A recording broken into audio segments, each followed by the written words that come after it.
Hello, everyone, and welcome back to the Indy Real Estate Investing Podcast. I'm your host, Jeremy Tallman, and with me today is Gloria Gear. Gloria is a realtor here in Indianapolis with Keller Williams. Welcome to the show, Gloria. Hey, thanks for having me. I've worked with T&H for several years now, and you and I have actually never met before. We've never met. But I've enjoyed working with your team for several years now. Well, that's awesome. Glad to hear. So I brought you on here, Gloria, because we've never met, but I know your name. Jake's, our business development has talked about you a lot over the years, and I go to Bigger Pockets occasionally. I've been trying to spend a little more time there, and I see your name in there a lot. And I always love to network and talk with people that are on the ground here in central Indiana and, see lots of homes and work with investors. So it's kind of a natural person to bring on the show. So thanks for agreeing to do this, and look forward to getting into some stuff with you. So let's talk about first what brought you to where you are today. I'm just curious. I don't know much about your background. I know you've been a realtor for several years, but kind of give me a 30, 60 second quick rundown of your trajectory and what caused you to get into real estate. All right. So basically I was 42 years old and I had run a couple of businesses, and the last business I had just wasn't working out. I had run the business in Illinois, and when my husband got a job in Indianapolis, came here, tried to do the same business. It was a kids consignment sale event type thing, and it just wasn't working out. And so made the decision we had to sell that business. And then I'm like, I'm 42 years old. What do I do? Yeah. So in most part, you're like, okay, midlife crisis or something like that. For me, it was like, I have the opportunity to completely do whatever I want to do when I grow up, And so I had a good experience with my realtor when we moved.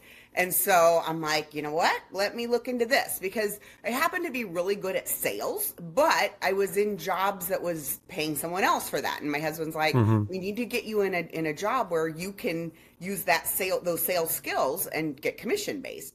So I decided, okay, I'm going to research this. So I started just calling all the different, agencies in town. How do I get my license? What does it look like? And so then I committed. I quit the job that I had at the time. And I'm like, I'm going to go this way. I'm going to go all the way. I got my 3-month course done in 1 month. I did an accelerated course. And I'm like just studying all day long. I'm like, I'm going to pass this test the first time. I'm not going to mess around with this. So then once I passed my test, I decided I needed to join a team because I knew sales, but I didn't know real estate. So I joined a team, and in real estate, when you join a team, you're the low man on the totem pole, and you're just kind of doing the call center all day long. So, and my initial thought was, I'm going to just do homeowners. I'm going to do regular retail sales, whatever. Well, as I was doing this call tree one day, most of the time it's people cussing you out. Hey, what are you calling me for? And I'm like, you gave me your number. You said you wanted to buy a house. Just trying to reach back out to you. Well, one of these calls, this guy says, I'm from California and I want to buy investment properties in Indianapolis. I'm like, why? Why would you want to do that? You live in sunny California. Indianapolis is miserable. It's the middle of winter. Why are you wanting to buy properties here? So this was spring of 2017. So I've had my license for 9 years now. So he educated me that at the time you could buy a $100,000 property in Indianapolis and it would rent out for $1,000. That same type of property in his area in California would cost him $800,000, and he could only rent it out for $3,000. So the math just didn't math at the time. So oddly enough, Chaz is his name. Shout out to Chaz. Never bought a property from me, but kind of started me on this trajectory. He's like, hey, I'm not ready to buy, but my brother is. And so he bought like 5 properties from me. We got another brother. He bought 3 properties. We got a business partner. He bought another couple properties, a girlfriend. So I ended up getting this like little network of about 20 investors from the California area that was wanting to buy investment properties in Indianapolis. So and that all came from Chaz? Is that all Chaz came from the guy? His little network is what Wow. it first started from. Okay. So I'm like, if I'm going to do this, I'm not going to keep reinventing the wheel. We're going to build a system. We're going to build a network. So, and at the time I had little kids. So been married to my husband for 27 years now. My kids are now 19 and 16, but at the time they were 3 and 5 years old. And so I was like, I needed something that, like, if you do regular real estate, you're working nights and weekends showing houses. Well, by working with these investors, I could go and look at the houses myself during the week, do videos for them, do what I needed to do, and still be at home with my family at night and on weekends. So that was another reason that the investor world just really appealed to me.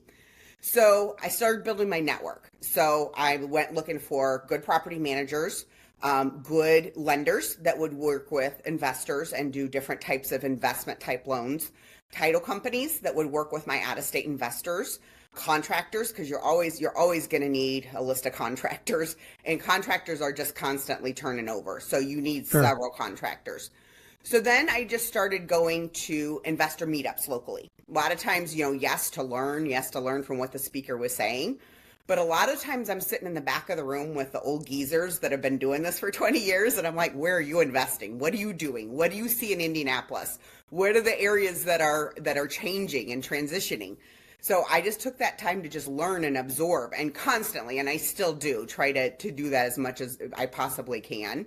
So then I would just take all this information, build the system so that every time we were doing the same thing over and over again. I'm finding them a house, I'm helping them do evaluations, finding them a good property manager, and just plugging them into the system and just rinse and repeat. So did that for a few years while I was still on the team. The team obviously was more retail focused or for homeowners, and it wasn't really, having any other things with them. So I decided to go on my own, still stayed under the Keller Williams umbrella as a single agent. Then I found I was getting too busy, so I needed to hire an admin to kind of help me with paperwork. Then I actually quit regular real estate for a year and went to work for a wholesaler. So I still kind of did the same thing, but I'm like, I need to learn that side of the business. So I worked for a company called Simple Wholesaling. Still love those guys, still work with them, do a lot of work with them. But I just needed to learn that side of the business while I was still working with regular investors, doing it the way that I was doing it. So then after a while, a lot of people wanted to join me. And I also learned that I was just getting into capacity. Like you can only have so many hours in the day, and so many investors are interested in Indianapolis. You notice that on Bigger Pockets, we're the top 5 for like the last 15 years of places to invest. So actually came back to Keller Williams just as the umbrella because they're so great at training. So that's kind of why I kind of hung my hat under them, just to have them help me with training as I bring in new people. So fast forward to today, I'm still doing the same thing that I did when I first started out, of just boots on the ground, trying to give the best customer service to my investors that I possibly can, learning the areas of Indianapolis, knowing where this is a good place to rent, this is a good place to flip, this is a good place for short-term rentals, for midterm rentals. So I now have 3 people on my admin team that kind of help me with a lot of the paperwork, communicating with property managers, with lenders, with title companies. I have vendor list of all the people that I've kind of met over the last 9 years that are local to Indianapolis. And then I'm bringing on buyer's agents now that will help me. To research, because we're not just going to write offers for you. That's not what our team does. We're going to be kind of a full service company for these out-of-state investors. So we actually go to the properties. We do videos for them so they see exactly what's happening. We help them do research. So for instance, if they're going to be a BRRRR or a fix and hold type person, we help them figure out, okay, this is what the purchase price is. Here's what your construction is going to be. And that just comes from all the contractors that we worked with and some of the basic costs that we're doing of, okay, this is going to be $5 a square foot for flooring. You're going to do $3 a square foot for paint, and just kind of plug in those basic numbers in so they have an estimate up front what that construction cost is, and then helping them figure out what the ARV is, what the after repair value is. So then they can work backwards from the ARV, go 70% because we know that's what their lender's going to give them in a hard money loan, figure out what the construction is, and okay, this is what your legitimate offer price should be. And not just throwing out, oh, it's listed for $100,000, we're going to put $50,000 down. No, that's not the way it works. You need to have actual numbers. And then just learning the neighborhoods of, okay, Eagledale is one of my favorite neighborhoods that I go to. I actually have 6 properties myself right now that I'm renting. I've done 3 flips myself. I literally swing the hammer. I literally pull up the nasty old Wow. floors and carpets. We've learned how to hang cabinets, do some minor electrical plumbing type stuff. But then I also have my contractors that I go to for, like, I don't do drywall. Drywall is just a disaster. So I physically do investments myself. And for me, I manage my own properties as well. So don't recommend that for out of state. You really need you need a property manager to keep an eye on your property. But all this stuff that I talk, I'm actually doing it myself as well. So, Yeah. and then just constantly learning to keep bettering to help my investors. Yeah. That's good stuff. So just as a baseline, what percentage of your business is investor versus, we'll call it just like retail, just like, you want to buy and live in it? So good question. So I actually looked it up. So I usually say 95%. Now Wow. my team will do, for family and friends. Hmm. But I looked up my numbers for this year. So I average about 50 transactions per year with out-of-state investors. This year has been a little bit different. We've been working on our systems. I've been working on training some new people. Right now, we have 37 that have closed so far, and I have 9 more that are in the hopper or active or pending. And of those 37, one was a homeowner. So all Wow. the rest of them are investors. So I've completely built my business to help investors. Like I said, my husband and I do it ourselves, and so we've kind of learned to love that. And I learn from my investors, and any mistakes that I make, I give back to them. And I just really have a passion about mom and pop investors that are like Yeah. myself, that are trying to just diversify their portfolio. My husband's worked corporate job his whole life, has 401ks, Roth IRAs, and we just want to diversify it and have that same amount in real estate. So if I have $1 million in 401ks, I want to have $1 million in real estate, Yeah. just so that we just have that diversification. And for us, it's for retirement. And then I Hmm. have kids in college right now. So last year we sold a property to be able to pay for college, and Yeah. probably going to do the same thing again this year. And, Yeah. one of my goals is teaching my kids too. If they can, I'm doing this at 52. If you do this at 22, you're going to be so much farther ahead in life by having that appreciation, and to be able to build your portfolio early. So I just really have a passion of helping these mom and pop investors build wealth, do it the right way. Yes, we're going to all make mistakes. Yes, I've lost my shirt on a couple of my deals, Yeah. but I just enjoy this part of the business. And so that's been my focus. Yeah. Well, I love the fact that you own real estate. I think that's important as a buyer's Mhm. agent, that is investment properties, because, our history is we started as investors. We're still investors. We own still a lot of property, and nothing, there's nothing that can replace that from it to get that empathy, with Yeah. investors. You understand what they're going through. You understand the challenges, especially in today's market, which does lead me to my next question. I mean, so you've been a realtor since 2017 ish. So you've seen a nice bell curve on what real estate looks like over the Mhm. last several years. How would you describe the current state of the Indianapolis from a buyer's perspective, like that landscape out there? But again, what do you feel about 2025 versus 2017 or 18 when you first started getting going? So it's weird. I don't know how, it's just strange right now. It's Hmm. different. So again, like so far since, and I actually got my license in fall of 2016. So it's been 9 years now. And for the most part, it's been pretty good for me Hmm. as an agent. This year was slower for me, especially like in the summer months. But then all of a sudden I got busy at the end of the year. For me, I don't think there's ever a bad time to buy investments. And if there's something going on in the regular retail market where homeowners aren't buying, that's bargain time for investors. Yeah. That's when they want to be buying. Okay. Yeah. So yes, what happened is, so for me, 2017 to 19 were just kind of good, steady building years. You could find whatever properties you want. If I could go back then, I would have bought more properties myself. Absolutely. So Yeah. for instance, like in Eagledale, my favorite neighborhood, you could buy properties for like 70, 80,000 back then. So when I bought them in 19 and 20, I bought them for around 100. those same houses, distressed properties that need work, are about 125 right now. But again, ARVs back then were about 100 to 125. I sold a house last year for $250,000 in that neighborhood. And the old investors in that neighborhood would say, no, that is not possible for Eagledale, because they were picking them up for $30,000 and $40,000 back in 2008, 2010. So then from 2020 to like 2022, there was like just exponential growth. So if you look at the numbers, I like to use MIBOR, which is Metropolitan Indianapolis Board of Realtors that I belong to. And their numbers said that from 2020 to 23, we were increasing 13 to 21% year over year. Now that was very unusual. Okay. So guys that were buying in 19 and 20, they're experiencing exponential growth. All the properties that I personally bought have all doubled in value in the last 5 years that I bought basically over the last 5 years. I've been able to force appreciation by adding things to them, and then just the regular appreciation in the market. They've doubled.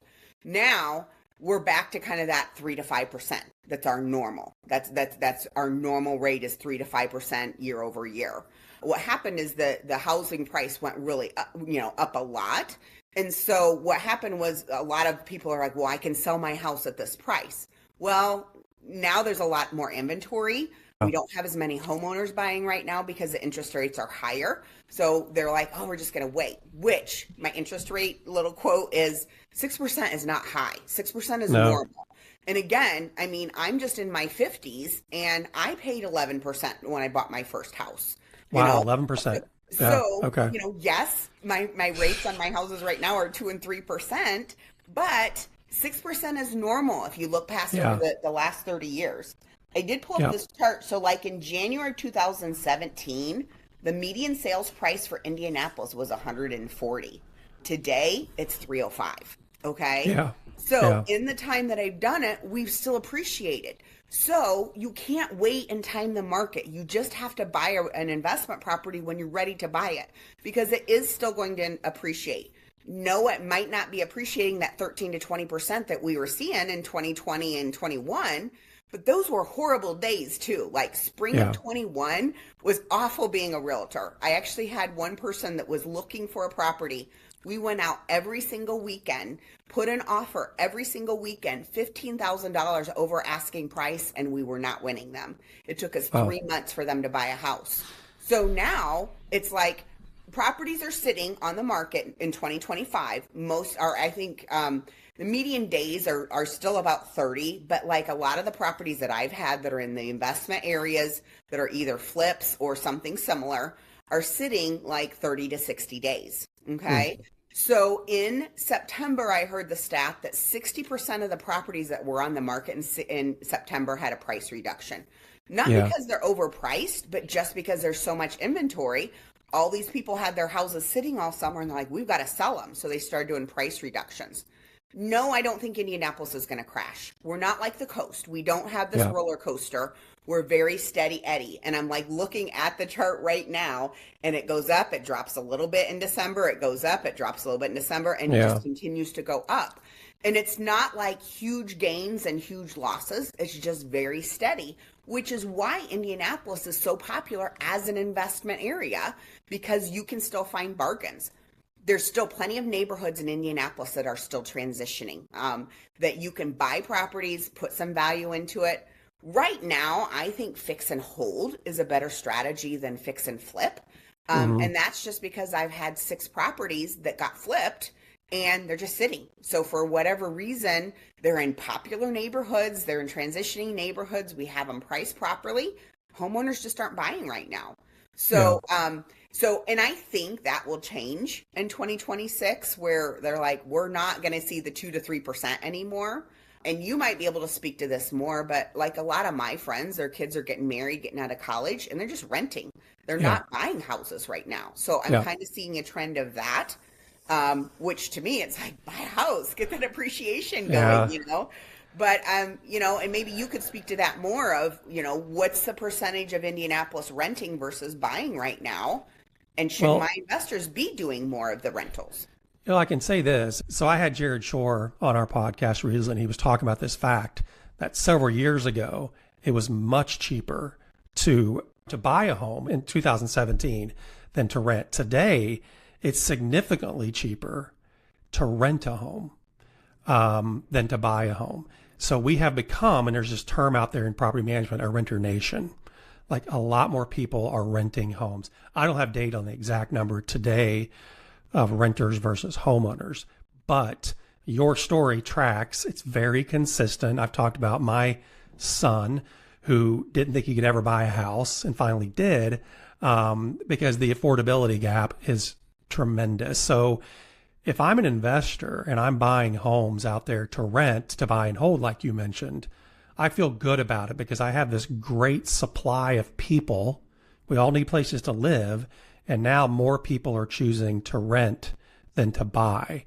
So that's where we are as an economy, is that it's very expensive to buy a home, which maybe lead me to another question. Like, you're having conversations with investors every day, right? And I'm sure, because our brokerage faces this, when they come up with people that say, hey, I heard Indianapolis is a great cash flow market. You know, here's what I want. Like, here's what I want. I want to buy a home for, 25% below retail value, put a little money into it and have an ARV that's twice what I got into it, and rent it for 1% of my, price. Those days don't exist anymore, right? Those were the glory days where there weren't a lot of single family investors out there. We benefited from that. There weren't a lot of single family investors when Scott and I first started investing, but you're having some unique challenges now, I'm sure, as a buyer's agent, because it's just so hard. I've said it many times recently. From our perspective, there's never been a time that I can remember where numbers pencil out so poorly for investors today as they did back. So how are you I'm just curious, how are you overcoming that? Are you having to say, hey, you may have to wait for a couple of years to get positive cash flow? Don't think about cash flow. Think about the other profit centers. I'm just curious what conversations you have, because I'm sure you have people that are reluctant to write offers because the numbers just don't look as good as they were told they should, or they thought they would. Right. What are your thoughts on that? So basically, my main thing is this is a long-term play. This is a slow cooker. This is not a microwave. So you're gonna gain your money over the long term. So that's why, again, I know the Indianapolis market. I don't know. I watch the national numbers, but I know the Indianapolis market. Yes, it is still possible to get some of the closer to the numbers than you are in other markets. For instance, one of my perfect avatars that I did myself, I did in 2022. Okay, I bought a house for $95,000. I put $30,000 into it. I refinanced it for $162,000. That house, 2.5 years later, is worth $190,000. So I gained that appreciation in there. As far as cash flow, I'm probably cash flowing about $200 or $300 a month. Okay, for most months. And again, I've had a good solid tenant in there that's doing it. I also front loaded everything.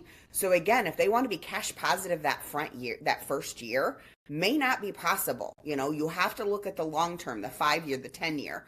So what I do with my own properties is I want to make sure all the roofs are done, all the furnaces are done, the sewer lines are all good. And so I front load that up front, because for me, again, and everybody has a different strategy, I'm looking 10 years down the road when I want to retire, okay? And then at that point, I can decide, do I want to sell these properties at that higher appreciation, or do I want to pay them down and have them completely cash flowing and I'm getting the monthly cash flow in? So for now, I fixed them all up. I have a good steady tenant in there, and I'm letting the tenant just pay my mortgage every month until we get there. So, again, it depends on the neighborhoods too, because people tell me, hey, I want to buy in an AB neighborhood in Indianapolis for $150,000. Not going to happen. Not happening. Not anymore. So, again, they're like, well, I want to buy in Carmel. Okay. Realistically, in Carmel, the average purchase price is $400,000. And rent prices better than I do, but I'm seeing averages of $2,000 to $2,200. That's not anywhere near that 1% rule. Same thing, I live out in Hendricks County, so that's Brownsburg, Avon, and Plainfield. Our average price point is $350,000. There's, really? Wow. And just down the street, I have someone renting a house that's the same exact house as mine, and they're paying about $2,000 a month, So again, to buy that house, you're paying probably 350, 400,000, not going to work. Now, if you come in closer to the 465 circle, I call that my township areas. So like Mm-hmm. Wayne Township, Pike Township, Decatur, Perry. So it's kind of in between the suburbs and downtown. In those areas, you're finding between 200 and 300,000. Yeah. Those properties are renting like 1,800 to 200. That's better. So if you could get a distressed property in that area and do forced appreciation and do the work yourself, have a contractor do it, that might be closer to your cash flow. I like certain neighborhoods that like I talked about Eagledale. So the west side of Indianapolis, that's closer to downtown, but it's not the downtown area. You can still buy houses in there for 100 to 150,000.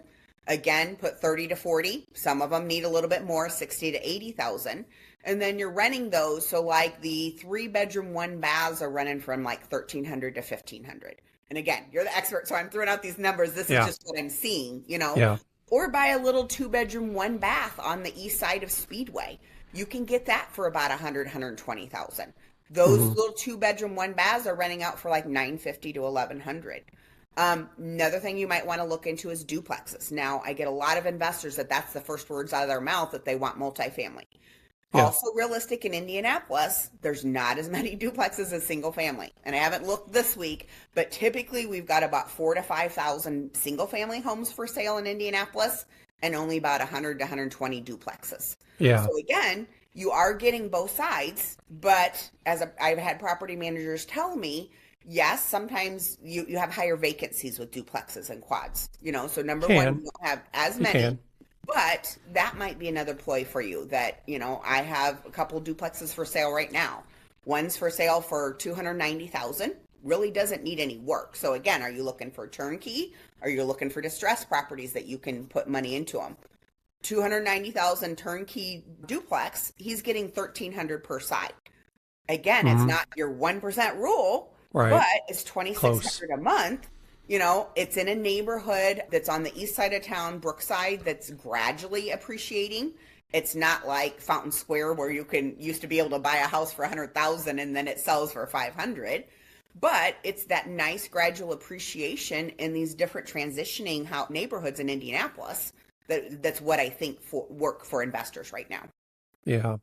Are we, I've said this a few times recently, and I'm curious your take on it, because I've had people challenge me on it, which is fine, and you may too. But I've said we're in a buyer's market for a while now, that buyers now have the power. Do you agree with that? Not completely. So I feel like we're more heading towards a balanced market. We've been in a seller's market for so long. Since I've had my license, it's been seller's market. And this year is when it started switching. Now, when you talk to older realtors that have been in the market for like 30 years, they're like, a normal market is that houses are sitting on the market for 3 to 6 months. We're still not there yet. Now I did have had some listings this summer that have sat for 3 to 6 months. So some in our market are still selling in under 30 days. So I feel like we're still kind of balanced here. Yes, buyers have much more inventory to choose from. So like I've had a property, I started it out at 150,000. And again, this is one that would be a good investor special. We're all the way down to 135,000. Wow. I don't have any offers yet, And so like when I have homeowners come in, so it needs paint and flooring, a little bit of kitchen and bathroom refresh. It would probably rent out for 1,400 to 1,500 if an investor wanted it. Okay. But I have homeowners come in and it's not perfect. So they don't want it because they can go down the street and find another $150,000 house that someone's already flipped. So homeowners aren't wanting it. And then when investors look at it, they're like, it's 135, but I'm going to have to put 10 to 15,000 into it to get it rent ready. And then my numbers don't work because it doesn't hit exactly that 1% rule. So, and then they look at that neighborhood and it's a very slow appreciation. So, but again, for that particular one, my seller's stuck. He's put so much money into it, and especially in the investor world, when they've, done repairs, they've done the roof, they've done the furnaces, they have so much money into it, they can't sell it for less. Yeah. So we're kind of stuck in this little juxtaposition right there. So yes, I believe that buyers have much more options. They don't have to be choosy.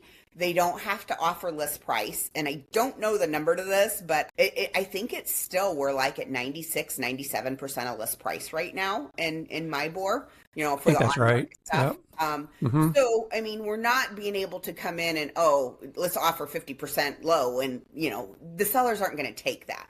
So in Right. that situation, I don't feel like buyers have full power, but you definitely can negotiate, you know, and especially if it's been on for a while or someone needs to get it off their books by the end of the tax year. You also have more negotiating power after you're under contract. That, you know, if you need to get a roof fixed or a Yeah. foundation fixed, you can go back in after the fact and be able to negotiate on inspections. And back in 21, 22, we weren't able to negotiate on that at all. You had to take it as is or nothing. So Yeah. in that Yeah. sense, yes, I feel like it's slightly more towards the buyers. But in the traditional sense of the word, we're still not at 6 months yet for our days on market. So in the traditional real estate world, no, but buyers have a lot more power right now than they used to. Yeah. Yeah. I think sellers still think they have power, which is Yes. why you're seeing days on market Yes. go a little longer. But they're still getting close to their price, like you Right. mentioned, right? So it's just taking a little longer to sell. So, Gloria, when you talk to people and you're like, you know, when I tell people this, it seems to resonate. What piece of advice that do you have, or that stands out the most in your mind that really resonates with buyers in today's market that you give them? So are you talking investor buyers or like Yeah. homeowners? Just investor buyers, like, you know, you when you come to Indianapolis, keep this in mind and you'll be successful. I mean, do you have like certain things that resonate with your buyers? You have to research, but at some point you just need to jump.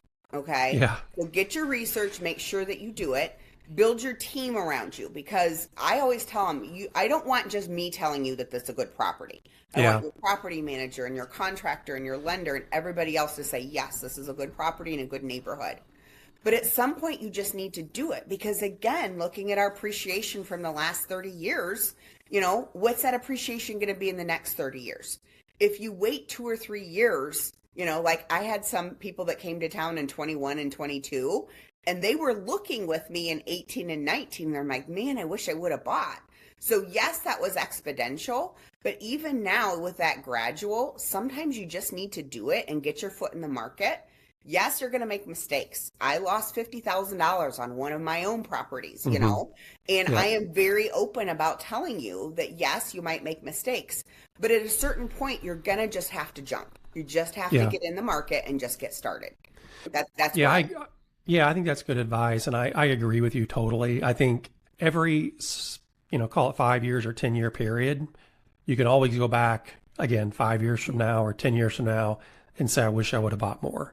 I mean, I can go back even further than that because we started buying in 2000, and, you know, what we paid for properties back then, it's insane. And, you know, I've never regret the homes I've bought for the most part. There've been a couple of duds when we used to flip a lot, but I always regret the homes that we didn't buy, because there's a whole lot of them out there that, you know, why did we pass on that? Because someone bid $1,000 more than us or whatever. Right. We could have owned this beautiful property that could have appreciated, doubled, tripled, quadrupled, 5x'd, which has happened in those 25 years. So transferring back or looking ahead to 2026, which is going to be here before we know it, what do you think this market holds for investment buyers in 2026? Just curious your thoughts.